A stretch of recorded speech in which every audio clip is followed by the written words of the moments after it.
है वो गुंडागर्दी करके शासन में आया है। सरकार के एक मंत्री ने विद्यार्थी परिषद के कार्यकर्ताओं को गुंडा बोला है, उन पर अभद्र टिप्पणी करी है। विद्यार्थी परिषद के कार्यकर्ताओं को ये बेहद दुर्भाग्यपूर्ण घटना बिल्कुल बर्दाश्त नहीं है। विद्यार्थी परिषद के कार्यकर्ता इसकी कठोर शब्दों में निंदा करते हैं।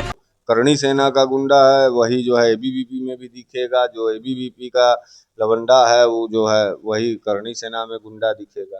तो ये लवंडा और गुंडों की एक टोली है जो इस देश के पिछड़े दलित नेताओं के ऊपर लगातार भारतीय जनता पार्टी के सरकार में हमले, गाली, जलालत करते हैं। ओम प्रकाश राजभर जी को आज अपनी हैसियत और औकात समझ में आ रही है। आप देख रहे हैं काशी उजाला न्यूज। ओम प्रकाश राजभर ऐसा कौन सा जवाब दे दिए, घर पे पत्थरबाजी कर रहे हैं, गाली दे रहे हैं और वहां पे पुलिस प्रशासन कुछ नहीं कर पा रही है। उसी को जानने के लिए हमारे साथ बनारस वाले मिश्रा जी हैं। बहुत बहुत स्वागत है सर। बहुत बहुत धन्यवाद। बड़ा बवाल मचा हुआ है लखनऊ में, वहाँ उनके आवाज पे तोड़ फोड़ हो रही है, क्या कहेंगे सर? देखिए, एक बात हम आपको बताते हैं कि ये सुना है और देखा भी है न्यूज के माध्यम से कि एबीवीपी के छात्रों ने वो संघर्ष किया है, उनके घर पर ईटा पत्थर, माँ बहन की गाली दिया है, बड़ी जलालत किया है। अब बहुत जो है उनका छीछा लेदर कर दिया है। आपकी भी बात सही है, जो एबीवीपी का लवंडा है वही जो है करणी सेना का गुंडा है, वही जो करणी सेना का गुंडा है वही जो है एबीवीपी में भी दिखेगा, जो एबीवीपी का लवंडा है वो जो है वही करणी सेना में गुंडा दिखेगा। तो ये लवंडा और गुंडों की एक टोली है जो इस देश के पिछड़े दलित नेताओं के ऊपर लगातार भारतीय जनता पार्टी के सरकार में हमले, गाली, जलालत करते हैं।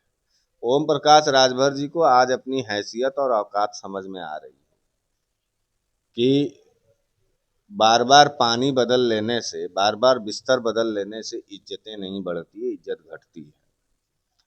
ओम प्रकाश राजभर जी, मैं पहली बात तो इसका बड़ा कड़ा निंदा करता हूं क्योंकि हम पीडीए के लोग हैं और पीडीए की राजनीति करते हैं, पीडीए की बात करते हैं।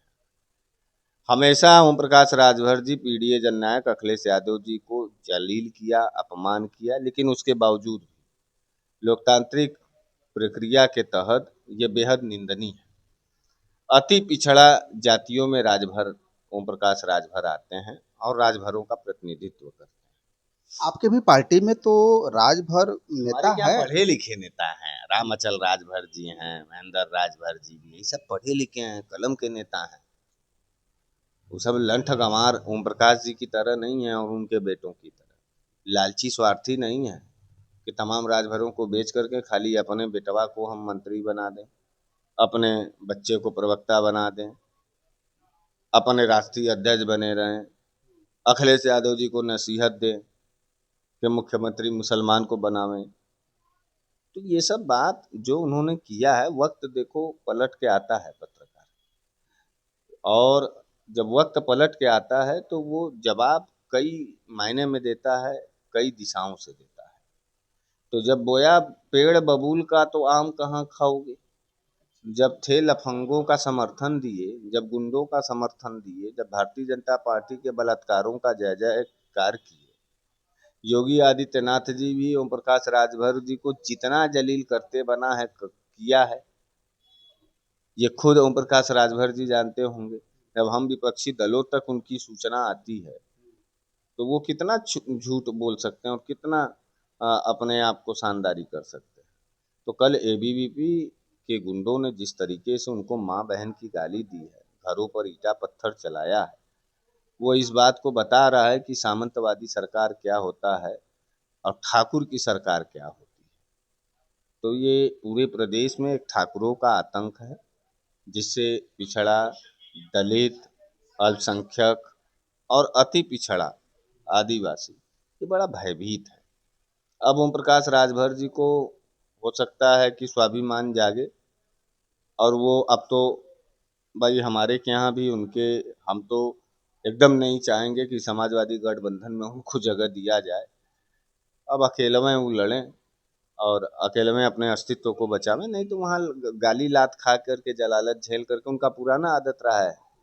वोटों की दलाली करने में नंबर 1 हैं ओम प्रकाश राजभर, और बड़बोलेपन नेता थे। तो अब झेलें, जहाँ मंत्री हैं, जिस सरकार के मंत्री हैं उसी सरकार के गुंडे और लवंडे दोनों गरिया रहे हैं, मार रहे हैं, ईटा पत्थर दे रहे हैं।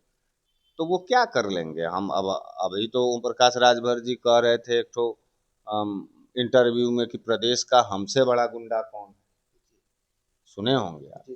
तो अब अपनी गुंडैया दिखावें एबीवीपी के खिलाफ। वही तो हम आपसे पूछ रहे हैं कि सबसे बड़ा उत्तर प्रदेश का गुंडे के ऊपर उन्हीं के घर पे चढ़ करके एबीवीपी वालों ने ओम प्रकाश राजभर जैसे गुंडे को लवंडा बना दिया, ये कम बात नहीं, कम मजाक की बात नहीं है।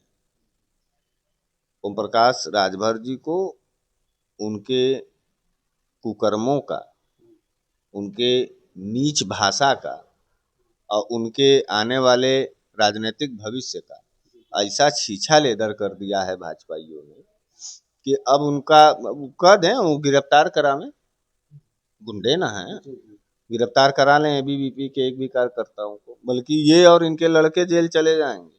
उनके में दम नहीं है क्या? कुछ नहीं, दम होता तो अपने बल पे खड़ा होकर के आरक्षण विरोधी लोगों के साथ जाके खड़ा होता, वो अपने आरक्षण के साथ खड़ा होता, वो अपने बहन बेटियों और समाज के लोगों के साथ खड़ा। छितौना गांव में देखे थे ना, अरविंद राजभर आया था, ठाकुरों ने जलील करके भगाया और उसकी औकात बता दी कि अति पिछड़ा हो।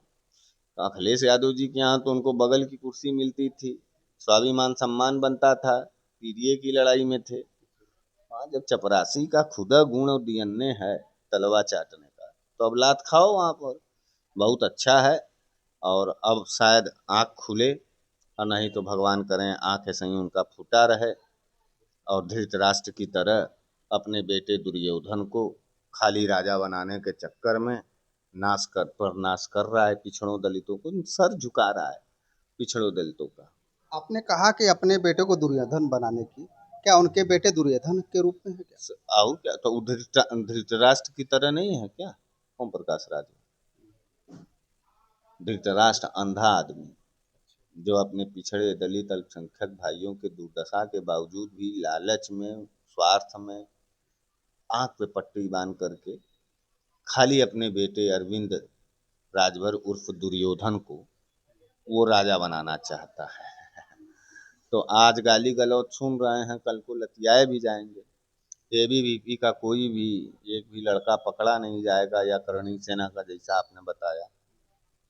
दूसरी बात यह है कि एबीवीपी के लौंडों से एक बात हम कहना चाहते हैं कि एक अति पिछड़े नेता के घर ईटा चला दिए।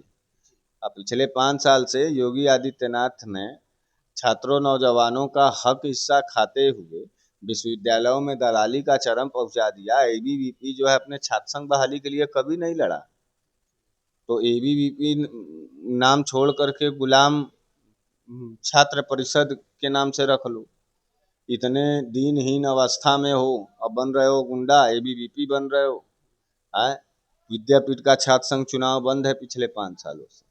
छात्र संघ चुनाव बंद हो जाने के वजह से विश्वविद्यालयों में जिस तरीके से छात्रों का उत्पीड़न और शोषण और जो फीस वृद्धि से लेकर के लगातार लूट हो रही है, उस पर कोई एबीवीपी का माई का लाल ऐसा नहीं है जो अपने ही सरकार के खिलाफ कहे कि नहीं हमको जो है, जब ये सपा की सरकार होगी तब इनको छात्र संघ चाहिए इन लवंडों को। मैं बार बार लवंडा इसलिए कह रहा हूँ क्योंकि ये लवंडों से भी बदतर हैं। ये नेता होता नहीं पैदा होते हैं एबीवीपी में, यहाँ गुलाम और दलाल और लवंडा ही पैदा किए जाते हैं। नहीं तो अगर लवंडा ना होते तो अपने सरकार के खिलाफ पिछले 5 सालों में कई बार आंदोलन कर चुके होते और छात्र संघ बहाल होता। राहुल गांधी जी का जब सरकार रहेगा तब बीएचयू में इनको छात्र संघ बहाली आएगा, और 10 साल से जो है प्राइम मिनिस्टर है नरेंद्र मोदी, वहीं बहन बेटियों का जो है बलात्कार हो रहा है, और यही एबीवीपी के लोग वहाँ बलात्कार कर रहे हैं और माला फूल चढ़ रहा है। अब छात्र संघ की जरूरत नहीं है, तो इन सबों का भी इलाज होने का जरूरत है। ये दोनों जहरीले जंतु आपस में लड़ रहे हैं, तो हम लोगों को मजा लेना चाहिए, और ये मजाक के पात्र हो चुके हैं। और इन सबों का कुनबा, भानुमति का कुनबा सुने हो? भानुमति का कुनबा अब जो है भंडा फूट चुका है, भानुमति का। अब ये सब आपस में लड़ेंगे, मरेंगे, कटेंगे, इन सबों का अब अंत आ गया है। बिहार का जो सुनामी है, अगर उत्तर प्रदेश में आया तो क्या माहौल होगा? अब सुनामी सुनामी लहर पहर की बात मत किया करो पत्रकार। अब सीधे समझ जाओ खाली ये कि शपथ लेना बाकी है पूरे देश भर में सत्ता परिवर्तन का, वो तो समय बद्धता है। तेजस्वी यादव मुख्यमंत्री होंगे बिहार के, अखिलेश यादव जी मुख्यमंत्री होंगे उत्तर प्रदेश के, देश के बड़े नेता होंगे राहुल गांधी जी। तो अब ये सब सवाल वाल सुनामी लहर पहर नहीं, अब ये सब घबराए और भागने वाले लोग हैं, देख नहीं रहे हो। यानी भगा करके ही दम लेंगे। हम लोग का कर भगाएंगे? उनकी भाषा, उनका बुद्धि, उनका करेक्टर, उनका कुकर्म उनको भागने पर मजबूर कर रहा है, देख नहीं रहे? पूरे देश की जनता मातारी बहन की गाली दे रहा है कि नहीं दे रहा है? अब वही भाजपा के पदाधिकारी दे रहा है, वो भी राजद और कांग्रेस के मंच पे चढ़ के। तो अब भाजपाइयों को भी सॉफ्ट कॉर्नर अगर मिल रहा है, अपनी दिल की बात कहने का, अपने दिल का भड़ास निकालने का अगर कहीं मौका मिल रहा है, तो उसको भी राजद, कांग्रेस और सपा का ही मंच दिखाई दे रहा है। तो भाजपाई भी अब जो है नरेंद्र मोदी और योगी के कुकर्मों को जान गया है, विचारों को जान गया, अब वही गरिया रहा है। तो देखे ना, बिहार बंद का ऐलान था, कहीं बंद हुआ सफल? नहीं, सफल तो नहीं दिखा। तो जब बिहार सफल नहीं हुआ बंद का, तब वो का चुनाव जीतेगा? ये सब वोट चोरी कर करके जो अपने आप को सिंहासन पर राजा बन रहे थे। तो पुछरंगवा सियार देखे थे? पुछरंगवा सियार, हाँ, एक तो पुछरंगवा सियार होता है, वो अपने आप को शेर की तरह बना लेता है रंग उंग करके, तो रहेगा सियार और लुक बना लेगा शेर का। तो वही नरेंद्र मोदी और भाजपाइयों का है सियार, अब बनेगा शेर। पानी बरस गया वोट चोरी के नाम पर, फुल रंग धुल गया, सच्चा सियार सामने आ गया, अब उआ उआ चिल्ला रहे हैं। कोई दमखम नहीं है भाजपा और भाजपाइयों में, अब इनके दिन लद गए हैं। अभी तो गाली सुन रहे हैं।